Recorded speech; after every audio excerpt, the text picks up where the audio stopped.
Ngayon ho kasi ang daycare ho natin ay daycare worker. Pero alam ho naman natin na napakahalaga sa buhay ng bata na mabigyan ng tamang nutrisyon at tamang edukasyon sa maagang parte ng kanyang buhay. Pero sa ating bansa, hindi pa tayo maabot ng ganon. Kaya pag pumupunta po tayo sa daycare centers po natin, kulang-kulang yung gamit at kulang-kulang yung pagsasanay po ng ating mga daycare workers.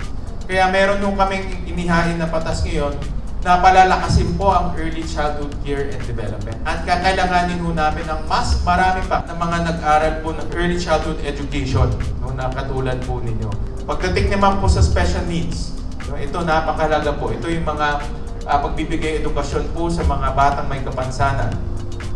Meron na po tayong batas, ito yung Inclusive Education Law. Sa pagpapatupad nitong batas na ito, ay kakailanganin pa po natin na mas marami pang mga guro sana na nag-specialize po sa special needs education. Kaya ako ay natutuwa dahil dito po sa Cavite State, namumuna po kayo sa mga ganitong specialist